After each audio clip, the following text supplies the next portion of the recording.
Oui, alors je suis contente que tu me poses cette question parce que c'est un sujet vraiment qui me passionne, moi, Mmh. d'être half au Japon, d'être gaijin au Japon, en fait, parce que finalement, être half au gaijin, pour moi, c'est un peu pareil parce que quand j'ai grandi, gaijin, ça veut dire étranger d'ailleurs Mmh pour mh, mmh. l'audience, si jamais. Mais c'est gaijin, c'est pas très Oui, positif. ouais, Parce ils que disent plutôt gaïkoku. normalement, il faudrait dire gaikokujin.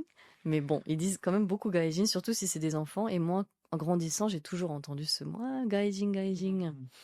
Ou américajin, parce que dès que t'es blanc, t'es Ah oui, c'est américain, vrai aussi. forcément. N'est-ce pas? Donc j'étais américajin et donc j'ai grandi avec toujours cette sensation d'être différente. Tu prends la voiture, puis tu arrives à Shenzhen. Oh, Mm. ils ont construit une immense ville neuve en peine 10 ans. Ah ouais. Tous les bâtiments sont neufs, les artères sont Mm. magnifiques, toutes les voitures électriques, tu dis. Puis dans Guam, pareil, c'est un peu plus vieux, mais c'est en pleine effervescence, c'est impressionnant. C'est Mhm. impressionnant. Je pense Ouais. on, on a, enfin moi j'avais cette image, tu sais, qu'on a de la Chine Mm. il y a longtemps. Ouais, c'est ça, ouais, je pense que ça. Dis- Même là, ça a dû changer entre le moment où j'y étais en 2007 et maintenant. Je pense Ah, que je je pense, reconnaîtrais pas, hein. si en 10 ans ils ont pu bâtir une ville entière de 6 ou 7 millions d'habitants, C'est-à-dire que face à un Français, tu deviens Français. Face à un Japonais, tu changes tu vois, ton body ouais. language, tu deviens japonais. Là, t'es ça.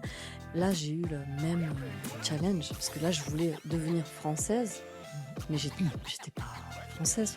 Aux yeux des Français, j'étais chinoise, quoi. Genre, Hmm. pour caricaturer. Donc, toute ma vie, ça a été ça. Ça a été essayer d'être caméléon, de m'adapter. Il me disait toujours, t'es pas half, t'es double.